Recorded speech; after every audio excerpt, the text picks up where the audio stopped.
Narayanam namaskritam naram chaiva narotamam devim sarasatim vyasam tato jayodhira Nishna parayashu adhad bhadyashu nityam bhagavata sevya bhagavati utamashuki bhaktir bhavati naistiki Nigamal kalparuragaritam param shukam mita jobi samgitam pibata bhagavatam rashamadayam mahorahora sivagaham Krishna swadama bhagade gamadhigari karunashta dushamasha paranako Dunoditaham Dharmapia Dabhishuddha Vishuddham Vibhu Samhapyanana Vidambariksaram Prakyahidi Homaridam Sanklesa Nirvana Musanti Nanyataham Anartha Pashamam Shakshad Bhakti Yoga Malaloka Shajara Chakra Shatpada Samitam Atmanamaste Munaya Nirgantya Karakurvantya Itikam Itam Bhuta Gana Hari Om Agana Timananda Shaganangana Sadakya Chaksurun Minidam Yanatashmai Shigiravanamam Sri Chaitanya Manovistam Stapitam Yena Bhutare Sayam Rupakaramayam Darati Saparantikam Vandeham Sigadusiyata Parakamanam Shigaran Vaishnavamsta Sirupam Sagadam Sahagana Raganatam Vitam Tam Sadivam Sadvaitam Savadutam Pariyajana Saitam Krishna Chaitanya Devam Sirada Krishna Padan Sahagana Larita Shivishakan Vitam Stam Hey Krishna Karuna Sindhu Dinabandhu Jagatpate Gopisha Gopika Kanta Radha Kanta Namostude Jayatam Sharito Pango Mama Medir Medir Giti Matsavasha Param Boja Radha Namadanu Sriman Rasarasaram Vivam Sivare Karsan Panir Sanu Veda Gopinata Sriya Siram Divyat Bindaranya Kapadrumara Shrimarad Nagara Shima Shanishto Shri Sirada Shugovani Preshadabihi Seva Manushmarami Namo Vishnu Padaya Krishna Pasaya Bhutare Shrimati Bhakti Vedanta Swami Tinamana Madhise Sarasati Devi Gurupani Pacha Nirvishes Sanyuvari Vaskita Desane Sri Krishna Chaitanya Prabhu Nityananda Shri Advaita Gadadhar Shiva Sari Gaur Bhaktavindam Hare Krishna Krishna Krishna Hare Hare Hare Rama Rama Rama Hare Hare. Good morning, Christine from France, all the way from France. I have no idea what time it is over there in Europe. Brent, I know what time it is where Brent is. It's the same time as here, 7:32 a.m. in the morning. And Bhai Bobby, also having just completed the morning program, has joined us as well, perhaps with Janardhan, a new arrival, who is taking over the duties of greeting guests as they come through the door. Looks like he's got a good aptitude for it.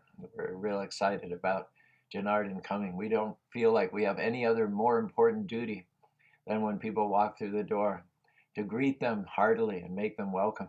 Thomas just appeared on the screen. Thomas is the maestro.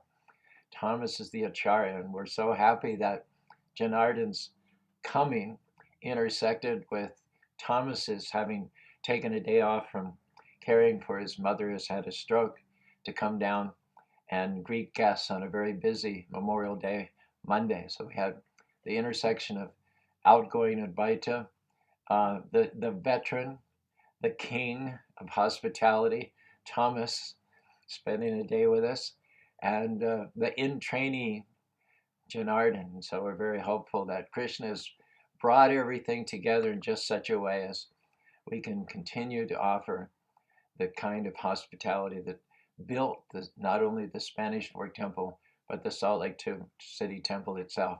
In an area that's pretty homogenous for the most part, everyone's LDS. We never thought it was feasible to go out repeatedly and daily with Sankirtan, drums and cymbals on the streets. And we've never had a vigorous book distribution program in the airports and the parking lot, again, because it's kind of a delicate balance between the Krishnas and the Mormons. We're the minority, we're the little brother, and the Mormons have been so good to us, just like a big brother protecting and taking a look out for his little brother. And so we don't want to be too aggressive and upset that delicate balance of reciprocal, mutual admiration and respect.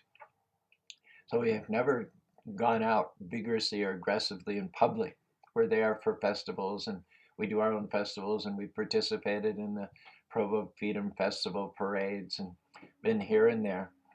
But the one thing that we've done, and it's proven the basis for all of our success here in Utah is we try our level best to greet people. When people come to the temple, we try to make them feel at home, make them feel welcome. We're lucky enough to have in the dual state area, Idaho and Utah, Bhakti Thomas, who set the standard for hospitality for everyone.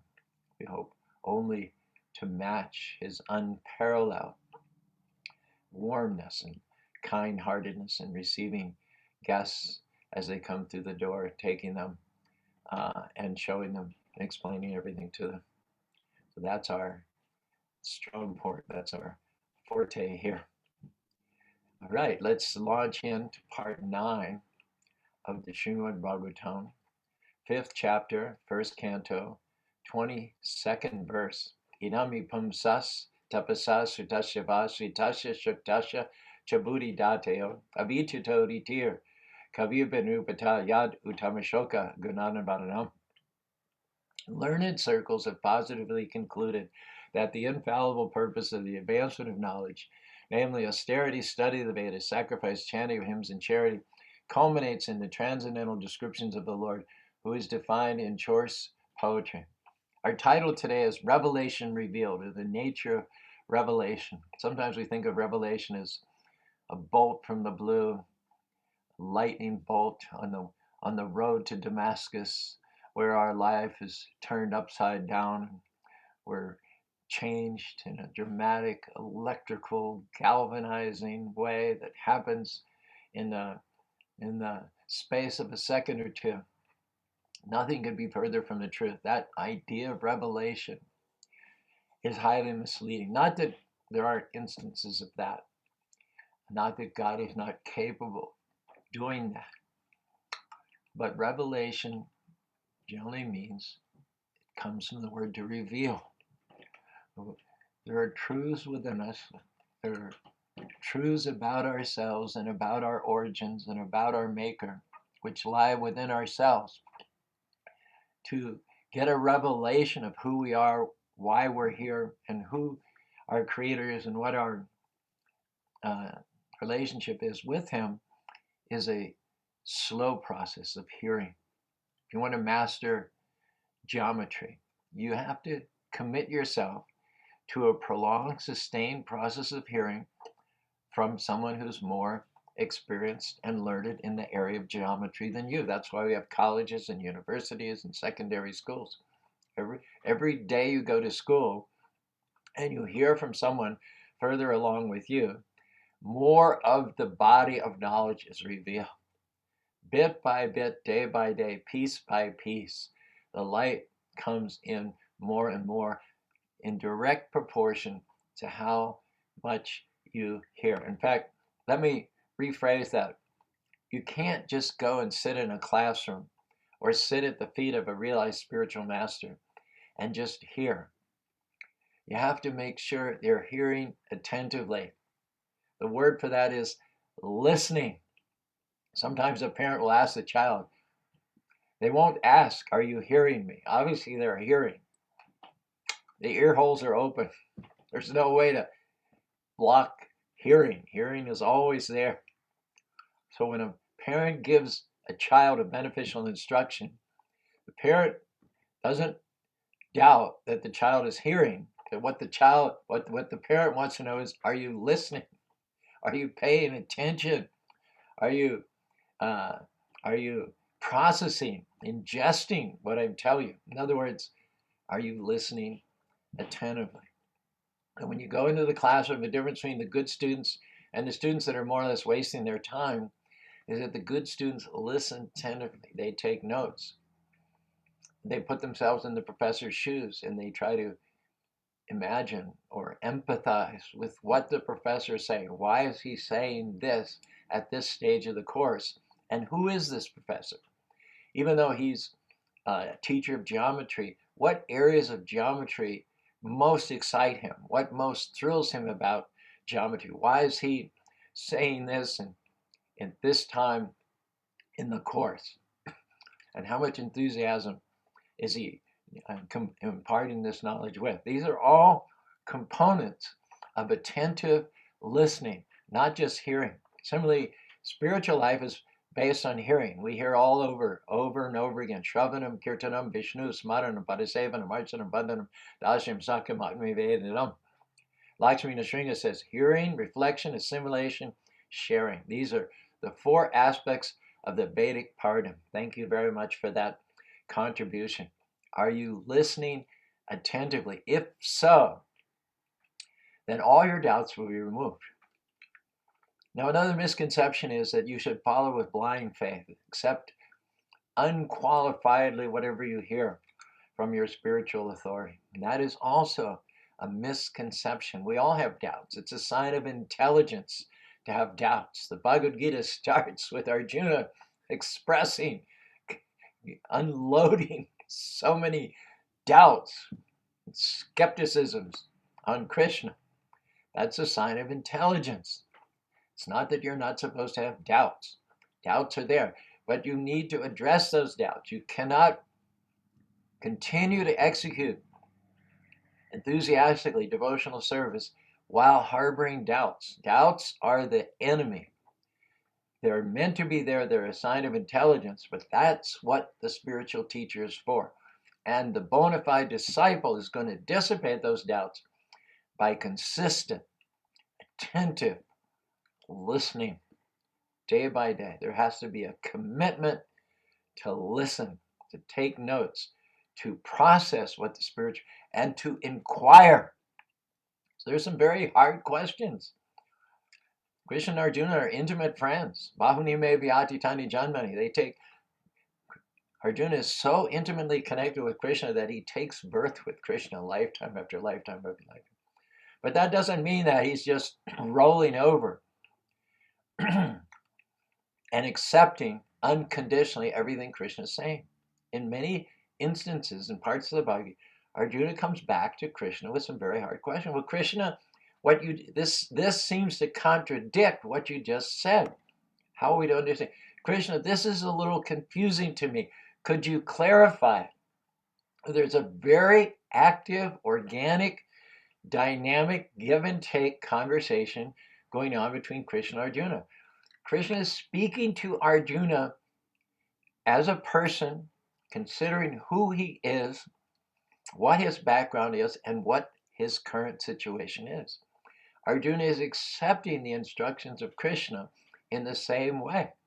He's trying to understand what it is that the Supreme Personality of Godhead himself is feeling as he counsels his friend and devotee, Arjuna. So this intimate, personal, I think you have to admit that what we're really saying is that we're personless. That this is the way persons interact with other persons, and the Supreme Person is no different. Krishna has feelings, emotions, every bit as much as we do. Our feelings and emotions derive from the Supreme Personality of Godhead. We wouldn't have feelings and emotions had Krishna not feelings and emotions. So the process of revelation is a prolonged process of listening and inquiring, bringing your doubts to the light of day, not keeping them buried down in the dark, fungus-filled basement. As soon as you bring those doubts to the light of day, put them before the spiritual master, or consider them in the light of your daily readings and discussions of the Bhagavatam, those doubts will be destroyed. That's why Krishna says about midway through the Bhagavad Gita in the 7th chapter, Maya sakta manapartam yogam yoma asam samagram ya yata jignasasi touched. He says to Arjuna, now hear, tat shnu. This is the key. Hearing attentively. Listen to me, O son of Prita. How by practicing yoga, by uniting, joining your infinitesimal, limited consciousness to my unlimited consciousness, you can, with your mind attached to me, know me in full, free from doubt. We use the example on so many different occasions. Here on earth, we say sometimes the cloud is covering the sun. Nothing could, and that's not true. The cloud can never cover the sun. The sun is so many times bigger than you. And if you're on the sun planet, there's no question of the cloud covering the sun. Your vision from the sun planet is panoramic. It's all encompassing. Nothing is left out. You can see everything prakash clearly. It's like noon all the time. Everything is revealed and nothing is concealed. So that's Krishna's God's eye view. He sees everything fully, prakasha. And if you apply yourself and submit yourself to the hearing process from Krishna or Krishna's representative, then all your doubts will be destroyed. And you have to address your doubts. You have to recognize them. You have to bring them to the light of the day. You have to present them through the process of submission and surrender and inquiry to the representative of Krishna. And the result will be you'll know Krishna totally, completely, fully, reciprocally, without any doubt. And as you listen on a daily basis, as you Shravanam, Kirtanam, Vishnu Smaran, Hare Krishna, Krishna Krishna, Hare Hare, Hare Rama, Rama Rama, Hare Hare. There's an extraordinary transformation that takes place. Srimatam, Shrakata Krishna. Hearing Shrakata Krishna, Punya Sravana Kirtanam. Beginning by hearing and chanting, and preceded by remembering Krishna, serving his lotus feet, become a friend of him, doing puja, worshiping, offer prayers, and finally offering everything to Krishna. Through the evolution of these 9 processes of devotional service, one becomes pious. One develops all good qualities. Prabhupada said, the person who chants and hears attentively becomes a perfect lady and a perfect gentleman without any extraneous endeavor. Go to the bookstores and there are shelves full of best-selling books about how to improve yourself, about how to be successful.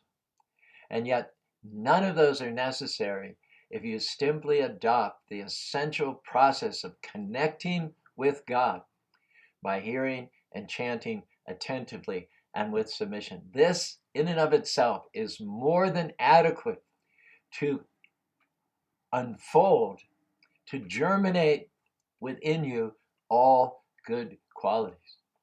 Rishabh, I believe it was, who said in the 5th canto, Yashashti Bhaktir Bhagatiya Kinchana Sarvaganastata Haro Bhaktashi Kuto Manoreti Nashiti Dahavato Bahi. All those people who try to pursue the path of improvement and self success without reference to the indwelling Spirit of God, they're simply resting on the mental platform. They're on the chariot of the mind. And the mind is treacherous. The mind is never to be trusted. The mind is deceitful.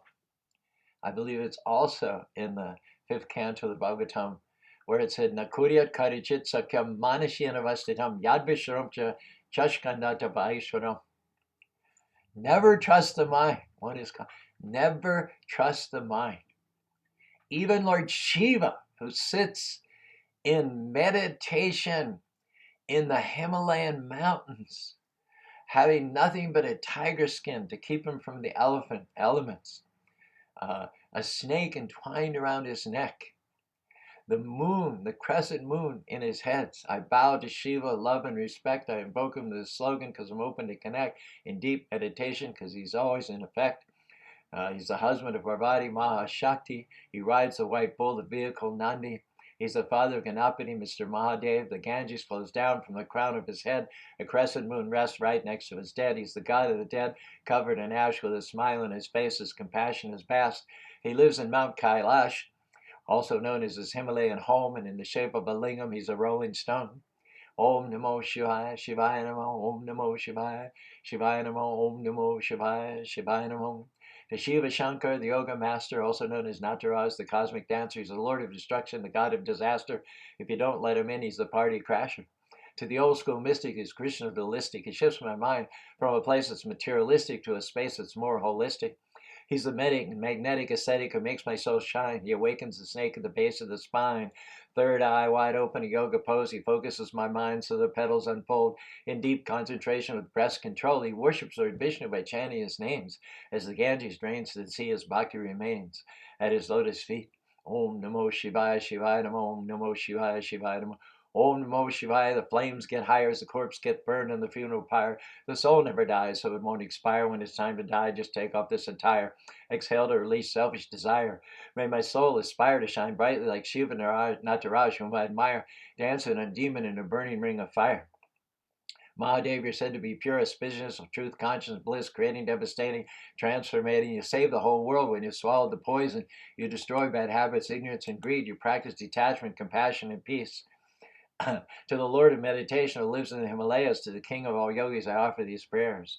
Om Namo Shivaya Shivaya Namo. Om Namo Shivaya Shivaya Namo. Om Namo Shivaya Shivaya Namo. That Shiva, whom I just described in a song which originates from MC Yogi, that Shiva who is the emblem, the epitome, the standard of concentration, focus, and mind control, when he saw the Lord Krishna in his enchanting Mohini form, Lord Shiva, who was side by side at the time with his wife Parvati, and Parvati is described as the most beautiful female in all of creation, but her beauty was trumped and eclipsed by Krishna's beauty in the Mohini incarnation. Lord Shiva left his wife and began chasing after Mohini. That's how treacherous and deceitful the mind is, that no less a personality than Lord Shiva took off running away from his wife after the Mohini incarnation of Krishna. So that's why it said, Nakuri Karichit Sakhim Manashina Yadvishamagana Chashka Janta Pareshana. So the mind attracts us to a self-improvement book, uh, uh, which we pull off the shelf, and we spend $20 for that book. We read it. There's some very good points in there. It's given all kinds of examples and transformational stories are there, and we get all fired up. But because we're only on the mental platform, we haven't gotten that truth, that knowledge down deep enough into our spiritual self, the effects are short-lived. And anyway, you work on one shortcoming and another shortcoming last. And then you concentrate on another shortcoming, the first shortcoming pops up. It's a never-ending process of self-improvement. And the problem is you're going at it from the outside in. You're going at it from the outside in. Chanting is similar. We have to do our part. We have to hear every day at least one talk by Prabhupada or a spiritual master or a great realized soul like Amarendra or Chaitanya Charan, Gauranga. There's so many others, Radhika Raman. We have to hear every day at least one talk. We have to chant Hare Krishna, Krishna Krishna, Hare Hare, Hare Rama, Rama Rama, Hare Hare. Attentively, we have to listen and follow the instructions of our spiritual mentors. And when we do the external things that we're asked to do, what that does is that releases the Lord within the heart to do what he can do. So there's a partnership. You start chanting Hare Krishna, Krishna Krishna, Hare Hare, Hare Rama, Rama Rama, Hare Hare. There is a partnership which is created, contracted between you and God, that you do what you can do from the outside. Doesn't matter, on a particular day you may not feel like chanting, you may not be inspired to hear a talk, but if you overcome that reluctance, that material sluggishness, and do it anyway out of a sense of duty and wanting to be consistent in your service of the Lord, and Krishna, particularly on those days when you overcome reticence and sluggishness and lethargy, particularly on those days, Krishna gives you special mercy. As you work from without, he works from within. Ridantashtoyabadani vidunoti saritsatam. He is dwelling within the heart, and he clears out all doubts, all negative things, all shortcomings, all addictions, everything that could be an obstacle in your path towards Krishna consciousness. And why does he do that? Why does the Lord, who's got all these responsibilities, millions of universes in the hearts of millions of living beings, so why does he care about me? His nature is that he can be everywhere, always present with every living being as the supporter, the protector, the witness, the permitter, the proprietor, the mentor, the father, the mother, the guide, the guru, because he loves each and every one of us fully, not partially, but fully. And so if we simply do our part, which is not just to hear once or twice, or not just to practice devotional service intermittently just when we feel like it, but if we knuckle down and make a committed decision to do our sadhana every single day without deviation, Nashta Prayashu Badrishu Nitya Bhagavata Sevya Bhagavati Tamashuki Bhaktir Bhavati Naistaki.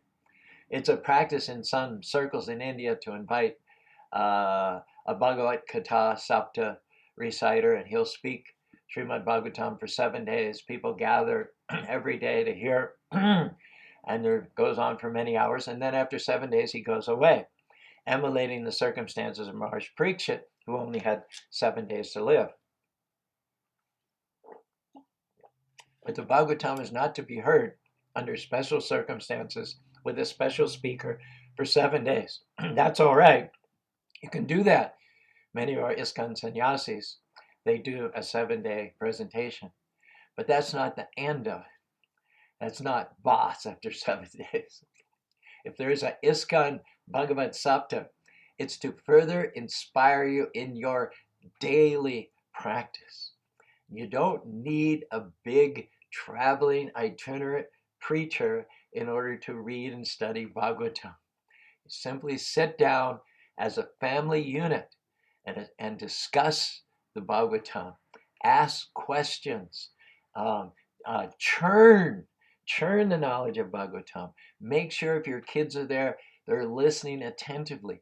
Ask them questions. Ask them to put themselves in the shoes of Maharaj Prithu. Why is he saying what he's saying?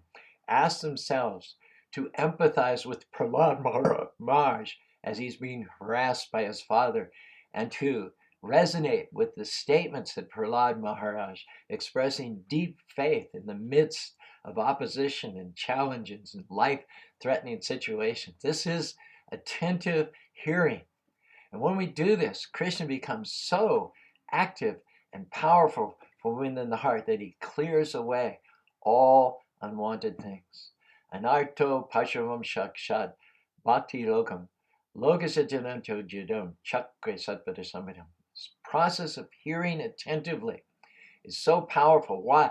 Because if you do your part, Krishna, Supreme Personality of Godhead, kicks in and partners with you in bringing you up to the level that he wants you to be. That doesn't happen when you read a book from Barnes & Noble. The inspiration you get is a temporary inspiration that comes from the mind, which is never to be trusted, which is fickle. Chancham himana Krishna pramata bhagavata tashaham nigaramana. You ingest a truth about how to say stop complaining. You pick up a book, you recognize that you have a tendency to gossip and badmouth people and complain, and you see a book that promises you'll end complaining and gossiping. So you spend your $20, you take the book home, you read it, you're so fired up. Yes, this is going to solve my problem.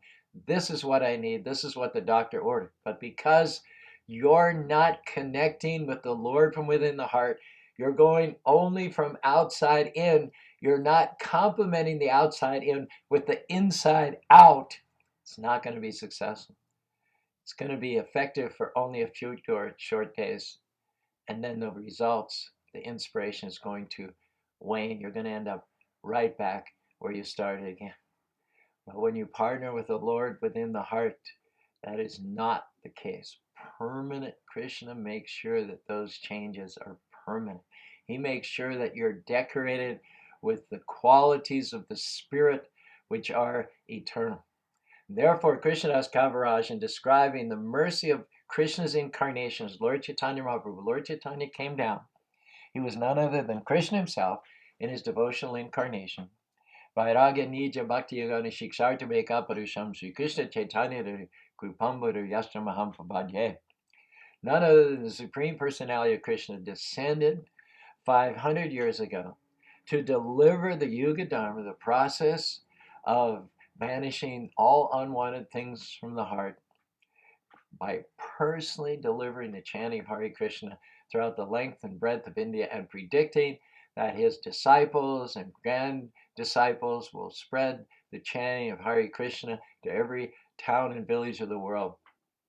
Krishnadas Kaviraj says that when you consider Krishna's mercy in the form of Lord Chaitanya, you will be amazed. Sri Krishna Chaitanya Dayakara Vichara Vichara Kare Pibe Pabe Chamatkara. Pabe Chamatkara means you'll get goosebumps. Your jaw will drop. Your hair will stand on end. If you're a logician, if you're on the intellectual side of things, and you apply your logic and your intellect to the exceeding supernatural mercy of Lord Chaitanya Mahaprabhu, you will find that you'll become amazed. You'll become stunned, awestruck at the complete renovation, at the complete transformation of heart which Lord Chaitanya Mahaprabhu is offering. There is no other process of self-transformation that is more powerful and more effective than that which is given by Sri Chaitanya Mahaprabhu. Therefore, it is described that about all the avatars, and there are millions and millions of avatars throughout cosmic history, there are millions of uncountable avatars, but of all of them, Lord Chaitanya Mahaprabhu stands unique. He was described, Namo Mahabharanaya Krishna Premataya Krishnaya Krishna Chaitanya Namani Gordsvaya Namaha. There is no more magnanimous manifestation of Krishna than Sri Chaitanya Mahaprabhu, because he's directly delivering love of God to anybody and everyone who will take it. There are no qualifications required.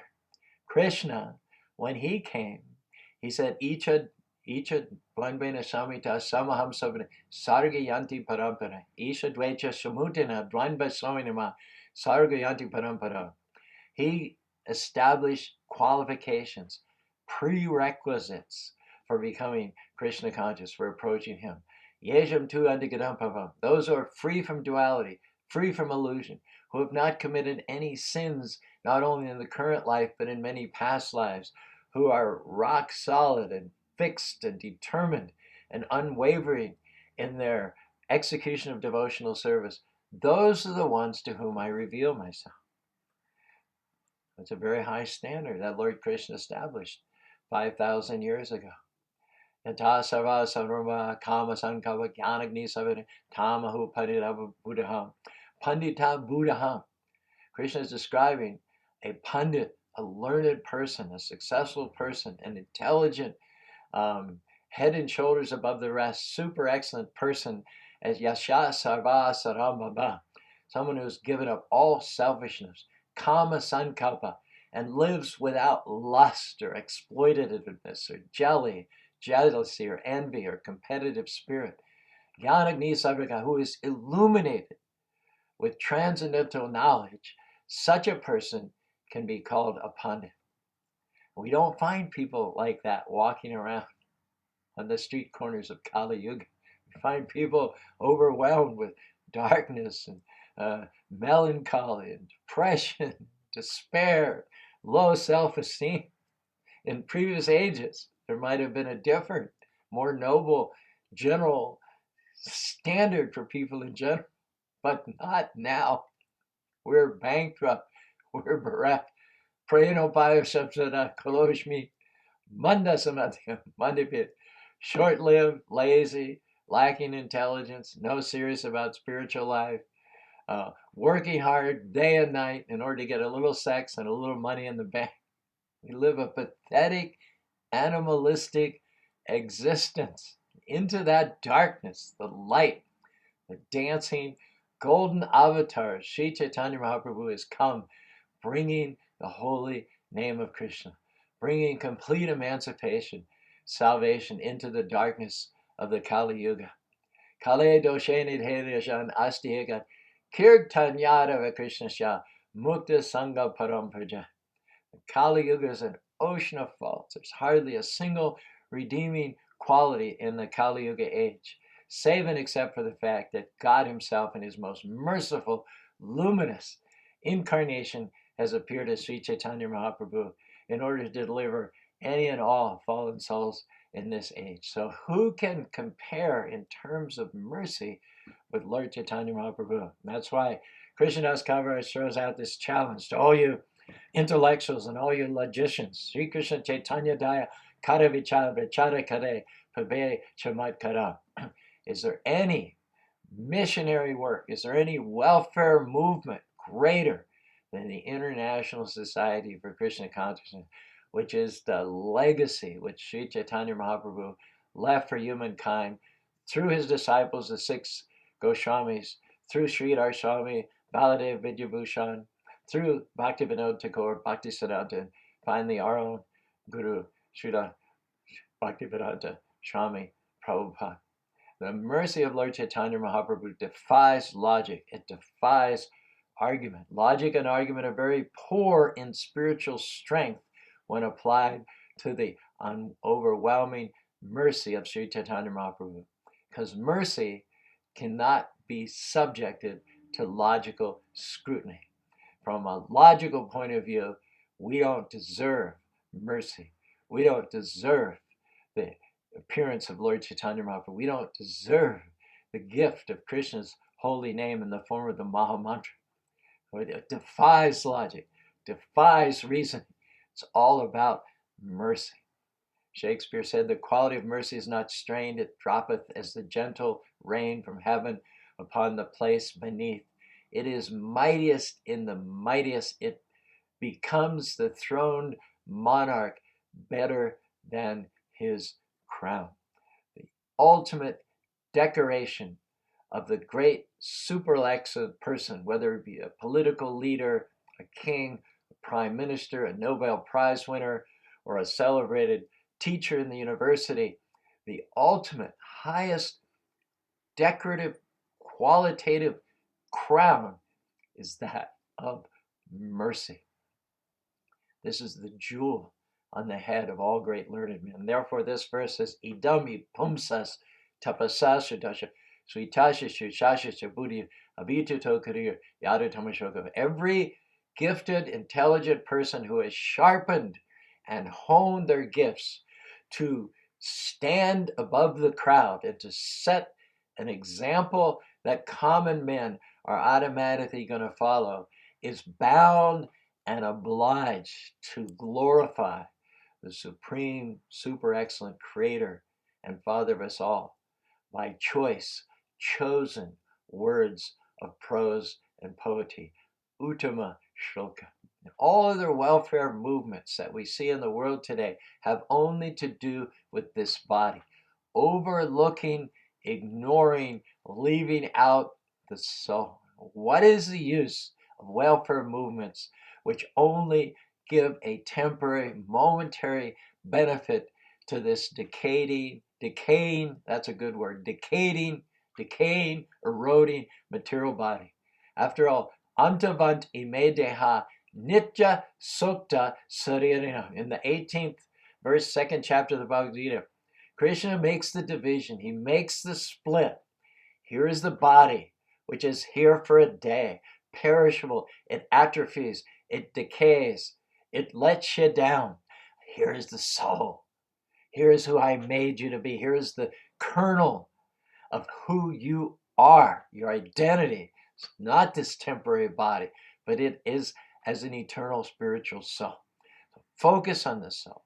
Prioritize the soul. And if you will do this, that welfare work, which addresses itself directly to the soul, not ignoring the body exactly, but prioritizing the soul, comes from Sri Chaitanya Mahaprabhu. We say the body is not ignored because if you're just routinely active, nothing in devotional service is routine. If you take it attentively, if you see every opportunity for service as a unique gift and experience it as a thrill at every moment, but in the sense that we're consistent about it, there's nothing about devotional service that's ordinary.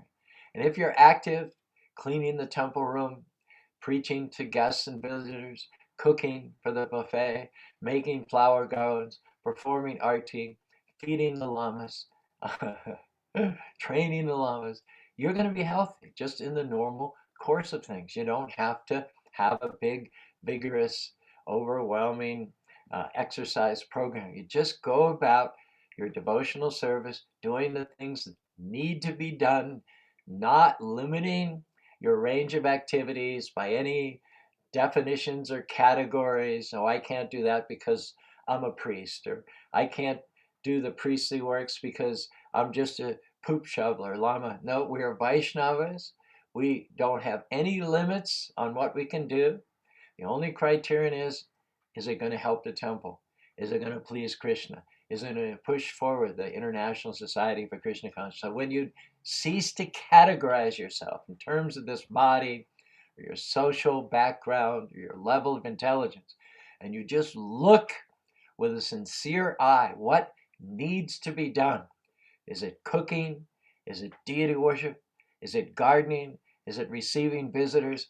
What needs to be done? And then put yourself in that breach. You'll never be at a lack for things to do, and you'll never suffer from health problems. You'll always be in a natural sense state of good health. So if you follow the soul, the body will automatically take care of itself. But if you follow the body, which is the focus of all the other humanitarian activities, the soul itself is wasting away. It's dying inside of this material body.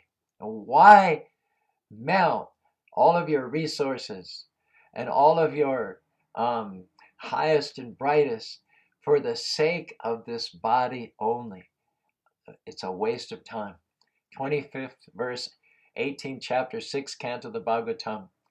Krimi vid basha yasha samyashad yashe sabita bhutaduk tatkritesham kimbero niryoyadha, said, when dead, when alive, one may have a uniform or a wonderful Brooks Brothers suit.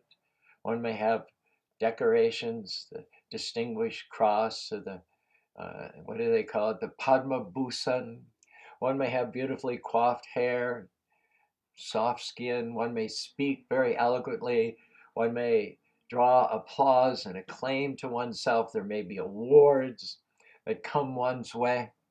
However, when that same body, which was so acclaimed and so beautiful and so well clothed and housed and transported during life, the body of the king, the body of the Nobel Prize winner, the body of the prime minister, when that body is dead, when the soul leaves that body, then it's just going to be turned into worms or stool or ashes. Krimi vid bhashmasangyasha. If you're a Christian, you're going to be buried, and your body is going to be earth. If you're a Hindu, you're going to be burned. Your body is going to be ashes. Certain cultures throw the body into the jungle path so that the scavengers will have food to eat, so that the body serves the purpose of feeding certain species even after its demise. Why would one waste the valuable time which has been given in the human form of life simply for welfare work having to do with the body? That means that one does not actually know one's true interest in life. One has unfortunately not contacted a bona fide representative of the Lord, or if one has contacted it, one has ignored it, minimized it, failed to take advantage of it. It is said that there is only one tragedy in life. There's only one tragedy, and that is failing to take advantage of the association of pure devotees of the Lord, in whose company the heart becomes pure. The Lord activates himself, removes all unwanted things, and clears the path back to home, back to God. Om Tat Sat. Hare Krishna, Krishna Krishna, Hare Hare, Hare Rama, Rama Rama, Hari Hari. We'll finish this session with a beautiful quote from Mars Prithu in the 4th canto, 20th chapter, 25th verse, about this very subject matter of Uttama Shloka, how it is that the highest and brightest have an obligation to set a sterling standard of Krishna consciousness, and by doing that, all the world will follow. Prithu, who is the ideal king and leader and Krishna conscious personality, spoke these wonderful Uttama Shloka verses. Ya sa Uttama Shloka mahan mokyachuto bhavad padambuja shudha kananalila shmitam poner bishrutam tatva vartamam kuyogam na vitarati alambara. And listen, we'll end with this beautiful verse. My dear Lord, you are glorified by the selected verses uttered by great personalities. Such glorification of your lotus feet is just like saffron particles. When the transcendental vibration from the mouths of great devotees carries the aroma of the saffron dust of your lotus feet, the forgetful living entity gradually remembers his eternal relationship with you. Devotees thus gradually come to the right conclusion about the value of life. My dear Lord, I therefore do not need any other benediction but the opportunity to hear from the mouth of your pure devotee. I don't know about you, but I'm getting the start of goosebumps and chills here in my basement subterranean room in Spanish Fort, Utah. Jai Shri Radhe says, I've had devotees tell me they could not keep the holy names playing all day, that it's too much, especially say at night. This means jaundice. It means the only cure is to hear and chant more. There is no cure. Not only to hear and chant more, but to go deeper into your hearing and chanting. To attentively hear and chant. To put yourself in the shoes of those other great souls who are hearing and chanting. You know, some of the most difficult parts of the Bhagavatam to go through and to study seriously, devotees have often said, are the prayers by the personified Vedas in the 10th canto of the Srimad Bhagavatam. You know, we prefer a plot, we prefer a narrative, we prefer a little action. But when there's chapters and chapters and chapters of just prayers, you know, we tend to like zone out. It's hard to keep our eyelids from getting heavy and from dropping off to sleep, our attention from wandering. But if you consider who is making those prayers, is it Shiva? Is it the 4 Kumaras? Is it Narada Muni? Is it Sukadeva Goswami? You consider, you put yourselves in that person's sandals, put yourself in that person's dhoti, in that person's loincloth, and think about why it is that they are saying what they're saying, who is saying it, why they're saying it, and what it is they're saying. Whole new vistas of meaning and relish will open up before you. You'll never get tired. It'll always be fresh. You have to have empathetic, attentive listening, chanting, and reading and discussing. Try to understand these great personalities, what makes them tick, and then that will have the effect of getting you ticking more robustly on your journey back to home, back to Godheads.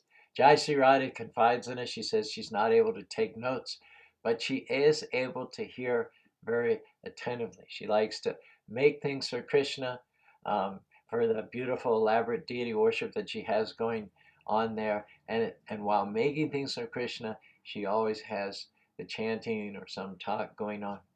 Similarly, most of us have a commute. If we're not working at home, we have a 20-minute to a 45-minute ride to work every morning and back again at night. Wonderful opportunity to put in a tape or a CD and to listen and hear and chanting. If we have an exercise program, walking outside or on the treadmill or even going to the gym, that's also another time we can take advantage of the process of hearing and chanting. We don't need to stop or cease our daily activities, but we need to complement them with the process of hearing and chanting. And we need to go deep. We need not just to hear and chant more, But part of our development, part of our progress depends upon taking the time that we're already hearing and chanting and being more present in that now, going more deeply into what it is that we're hearing, what it is that we're chanting. Enough said. Enough said today on Transcendental Tuesday. Hopefully grist for the mill. By Bobby, Hare Krishna, Brent, thank you. Pranams. Christine, thank you for joining us all the way from France. Thomas, I don't have words. Thomas, if I had one prayer for the Spanish Fork Temple, it would be that Thomas would be able to come here, take up permanent residence. Everything else would fall into place. Everything else would fall into place. What a great man, Thomas. Christine, again, she gave us a link here. I'm afraid if I click on this new YouTube link, I won't be able to get back, but I'll leave you to do that. Nitai Gora from Lakshmi Nisringa successfully made his transition from Puerto Rico to Alachua amongst the community of devotees. Jean, I don't think Jean's missed a morning ever. Hare Krishna, Jean. Jai Shri Radhe, we love you for your prolific comments and your forthrightedness. Again, Lakshmi Nisringa made a nice contribution early on. Hearing, reflection, assimilation, and sharing. 4 aspects of learning from the Vedic paradigm. And we'll talk more about this tomorrow. It's a vast, vast subject on which we can only touch upon, but hopefully we'll get inspiration, nourishment moving forward. Prabhupada said 24-hour hearing again from Jai Shri Radhe. Jai Shri Radhe has a lot of comments. I'll leave you to read them all. Rob, I don't know if you're there yet. Can you give us a word from the wise to wind things up today? I don't know that I can really say anything that the other comments haven't already covered, but association is key, and that's association and service. That's the way to get back to Godhead and to purify our existence. Yeah, Rob came on board, got interested through the wisdom of the sages, isn't that? Correct. That's what brought me here. Well, yeah, Krishna brought me here. He just guided me to the wisdom of the sages. Who's that? Krishna brought me here. He just guided me to the wisdom of the sages. You were just scrolling around one day, right? And you just stumbled upon the wisdom of the sages, isn't it? I wasn't even scrolling around. It was on Spotify. I'd just been listening to farming podcasts, and for some reason that one popped up, and I was like, oh, that could be interesting. And I listened to the first one. I was like, okay, I can get that. That sounds good. And then next thing I know, I'm listening to 3 to 4 hours a day until I got caught up, and it's been ongoing since. Have you still listened to every single one of their podcasts? I fell a little behind while I had my son, so I'm like 4 or 5 episodes behind, but otherwise I've listened to all of them. Right. And aside from the external input that comes from them and the things that you do, have you had a realization about Krishna reciprocating to bring about change from within? Absolutely. My life has changed dramatically since listening to the wisdom of the sages, and then even more so since actively participating in incorporating bhakti into my life. And I've had to go through some very trying things that if I didn't have Krishna in my life, I'm not sure how I would have been able to handle it. So his presence has been life-changing for me, and it's put me in a mindset of a lot more acceptance and also hope and faith that things will work out even when I don't see how they will. And we've also felt your pain, as through recent weeks and months.